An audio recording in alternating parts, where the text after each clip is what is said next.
CNBC आवाज से बाजार के आगे की आउटलुक पर बात करते हुए मार्केट एक्सपर्ट मेहरबून ईरानी ने कहा कि उम्मीद से बेहतर रहे कंपनियों के तिमाही नतीजों, बाजार में एफआईआई की खरीदारी और यूएस डॉलर इंडेक्स में नरमी के कारण बाजार में तेजी आई थी।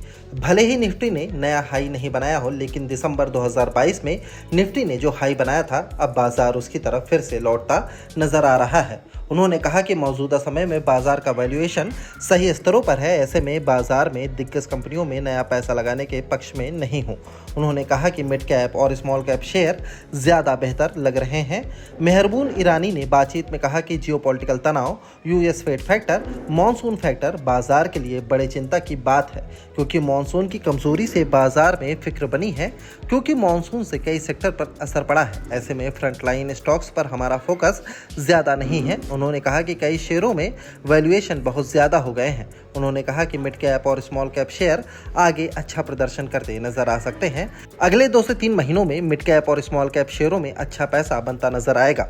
मेहरबून ईरानी ने कहा कि सेक्टर्स में हमारी पसंद railway, defence, breweries, liquor sector, hotels, infrastructure, power, auto, ancillary capital goods और रीजनल बैंक काफ़ी पसंद है। उन्होंने कहा कि रेलवे सेक्टर में टेक्समेको में दांव लगाने की सलाह होगी।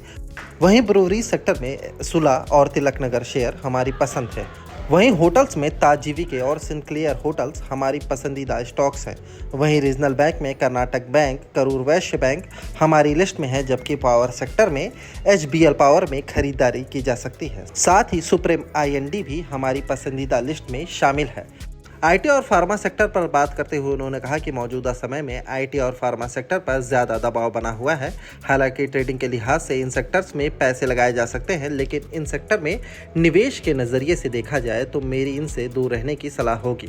हालांकि फ्रंटलाइन आईटी कंपनियां जैसे इन्फोसिस और टीसीएस 2023 में निवेशकों को अच्छा मुनाफा दे सकती हैं। न्यू एज कंपनियों पर बात करते हुए मेहरबून ईरानी ने कहा कि पेटीएम और जोमेटो जैसे न्यू एज कंपनियों पर अभी भरोसा नहीं हो रहा है।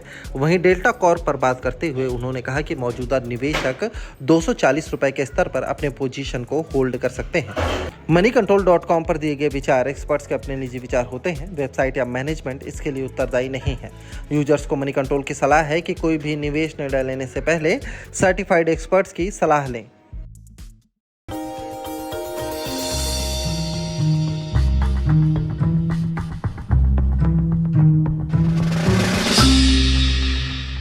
डू यू नो में आज हम बातचीत करने वाले हैं पेंट स्पेस की मेगा कंपनी बर्जर पेंट्स के बारे में। दरअसल बर्जर पेंट्स से जुड़े हुए कई सारे इंटरेस्टिंग फैक्ट हैं, लेकिन सबसे इंटरेस्टिंग फैक्ट पहले तो इस कंपनी के नाम के साथ ही शुरुआत करते हैं, जहां पर इस कंपनी का जो नाम है वो कंपनी के एक्चुअल ओनर लुइस बर्जर के नाम पर रखा गया था।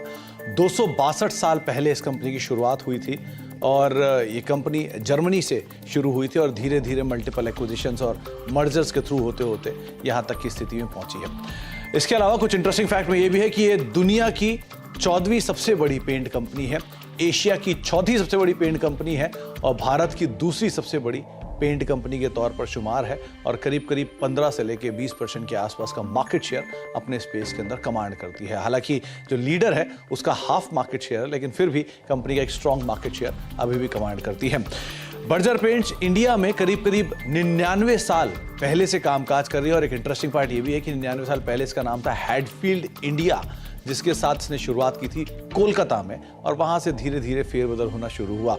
Hero MotoCorp, royal Enfield, Ashok Leyland, Tata Motors, TVS, Yamaha, साथ ही साथ hero group, Honda group, Bajaj group, ये सब वो ग्रुप्स हैं जो कि बर्जर पेंट का पेंट यूज करते हैं और अलग अलग व्हीकल्स जो हैं कंपनी के वो इन प्रोडक्ट यानी बर्जर के प्रोडक्ट्स के जरिए आप मार्केट में देख भी पा रहे हैं। साथ ही साथ एक इंटरेस्टिंग फैक्ट ये भी है कि एक समय पर बर्जर पेंट्स को श्री विजय माल्या ओन करते थे, जबकि उनके फादर मिस्टर विठल माल्या ने मल्टीपल एक्विजिशंस के थ्रू इस कंपनी को भी एक्वायर कर लिया था और लेटर ऑन कंपनी ने या फिर विजय माल्या साहब ने इस कंपनी को एक अच्छे हैंडसम प्रॉफिट के साथ करीब करीब $66 मिलियन के प्रॉफिट के साथ इस कंपनी को एग्जिस्टिंग प्रमोटर्स को बेचा। तो ऐसे मल्टीपल एक्विजिशंस एंड टेकओवर्स पिछले 99 साल की हिस्ट्री में बर्जर पेंट्स के अंदर आपने देखे हैं। साथ ही साथ बर्जर पेंट के साथ कुछ और इंटरेस्टिंग तथ्यों में से ये बांग्लादेश की सबसे पुरानी और साथ साथ सबसे बड़ी पेंट कंपनी के तौर पर शुमार है और करीब करीब 50% से ज्यादा का मार्केट शेयर ये पेंट स्पेस में बांग्लादेश के अंदर कमांड करती है। एक इंटरेस्टिंग फैक्ट ये भी है कि नाइजीरियन स्टॉक एक्सचेंज पर पहली पेंट कंपनी अगर कोई लिस्ट हुई थी तो वो थी बर्जर पेंट्स, और ये करीब करीब 50 साल पहले नाइजीरियन स्टॉक एक्सचेंज पर लिस्ट होने वाली पहली पेंट कंपनी बनी थी। तो कुछ interesting fact Berger paints related, लेकिन सबसे रोचक तथ्य कि ये दुनिया की 14वीं, एशिया की 4थी और भारत की दूसरी सबसे बड़ी पेंट कंपनी है। तो कुछ interesting fact Berger paints related, आगे भी कुछ और फैक्ट लेकर आते रहेंगे।